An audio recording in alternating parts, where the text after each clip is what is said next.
あ、私、貞子だけど、沢子じゃん。全然いいじゃん。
Assalamualaikum and hello everyone.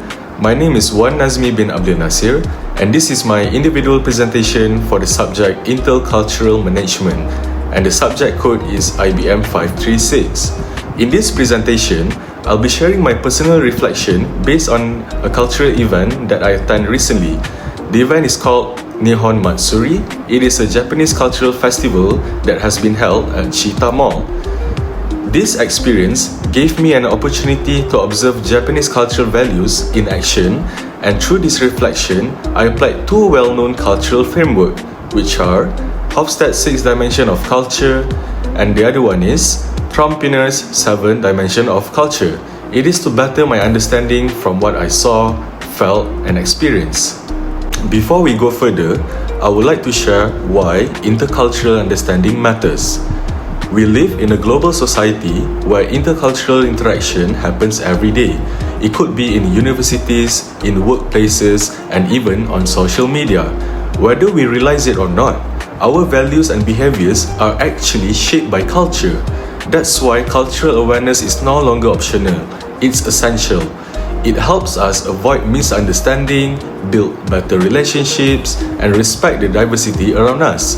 But to truly understand the culture, it's not enough to just read about it. We have to actually experience it. And that's exactly what I did through this event. To help you better understand regarding what will I be presenting, I'll explain it in a simple terms regarding the event. On the 22nd of June 2025, I attended an event called Nihon Matsuri. It is a Japanese cultural event hosted at Chita Mall. I went with a few friends who were equally curious about Japanese traditions, and together, we spent the whole day exploring different booths and performances.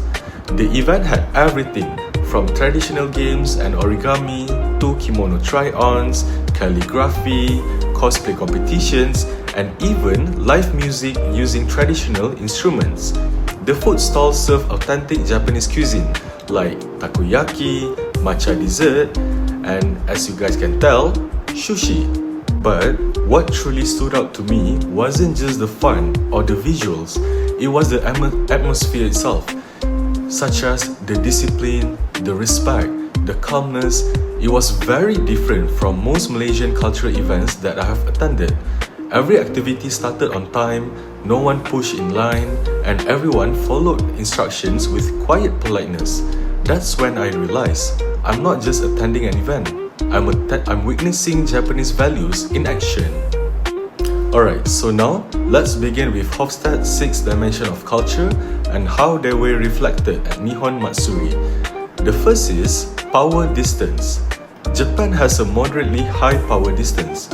Respect for hierarchy was clear in how people interacted, especially toward older individuals or those in formal attire. Even the way staff bowed and used polite language showed a deep sense of formality and structure. It was intense, everyone wanted to do their best. Next is collectivism. Japanese society values harmony and group success. From what I observed, The volunteers worked quietly as a team. Even the performers shared the stage equally and no one tried to stand out. This group-oriented mindset reminded me that in Japan, it's not about me, it's about us. The third point is masculinity versus femininity. Japan is considered a masculine society, valuing competitiveness, achievement, and success. This was evident during the cosplay competition, where participants went all out in their costumes and performances. The judging process was taken seriously with detailed critiques and high standards. There was a strong drive to win or gain recognition. Even in what might be considered a hobby activity, this competitive spirit mixed with a desire to perfect one's craft reflect Japan's masculine orientation where performance and results are highly valued. Next is uncertainty avoidance. Everything at the event felt very structured. The signage was clear, the schedule was followed exactly, and everyone seemed to know what to do and where to go. It made the whole experience smooth and stress-free, and I realized how much value Japanese culture places on order and predictability. Moving to the fifth point is long-term versus short-term orientation. Japan has a long-term orientation. This is because seeing both for calligraphy, tea ceremonies, and traditional games really opened my eyes to how much Japan values preserving its heritage. I admired the way they blended modern elements like anime with their deep-rooted customs. It made me think about how we sometimes overlook our own cultural traditions back home. And the last point for Hofstede cultural dimension is restraint. Although it was a festive event, people still maintained emotional control. I didn't see loud cheering or overly expressive reaction. Instead, people clapped politely, smiled, and stayed composed. Even when they were excited, it was expressed in a very calm and respectful way. That really reflects Japan's value of self-discipline. Now we move to Trompener's cultural dimension. Trompener's model helped me go even deeper in understanding what I observed at Nihon Matsuri.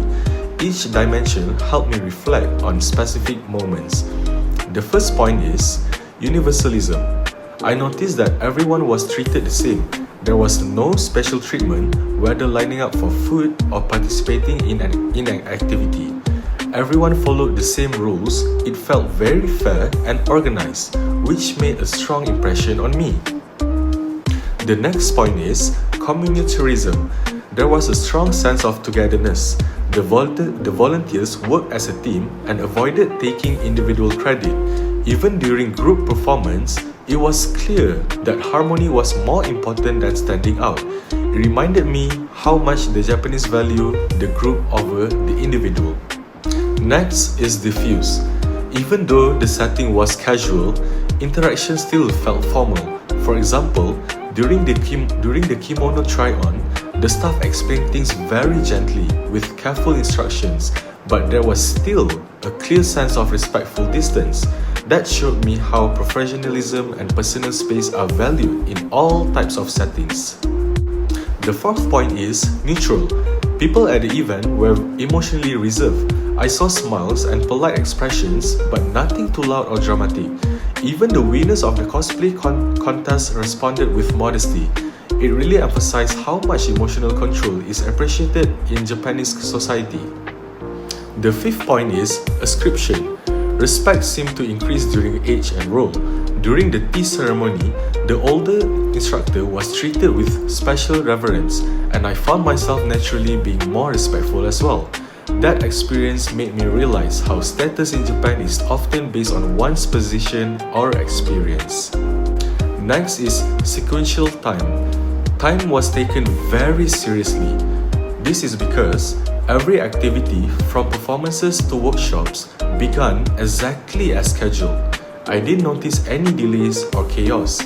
It made me reflect on how different that is from what I usually experience. Where flexibility is more common, I actually appreciated how efficient and smooth it felt. And our final point for this cultural dimension is external direction. I noticed how people adapt to the environment. Even in crowded spaces, no one pushed or rushed. Everyone moved calmly and respectfully. That showed me how much Japanese culture values harmony with one's surrounding and the ability to adjust to the group. Attending Nihon Matsuri gave me more than just cultural exposure. It gave me insight into how values shape behavior, from the way people communicate to how they organize time and respect each other's roles. Culture is everywhere. This experience made me more aware of my own culture too. How we as Malaysians often value friendliness, flexibility and spontaneous. But now, I also appreciate the beauty of discipline, structure and calmness that Japanese culture embodies. It reminded me that cultural understanding isn't just academic, it's emotional and personal. In conclusion, applying Hofstad Entrepreneur's framework allowed me to turn a simple cultural event into a meaningful reflection. Understanding cultural dimension has made me more observant, more adaptable, and more respectful when engaging with people from different backgrounds. As future global professionals, I believe this kind of experience will help us avoid conflict, build trust, and communicate more effectively. Cultural knowledge isn't just about facts, it's about perspective, empathy, and connection. That's all from me. Thank you for listening.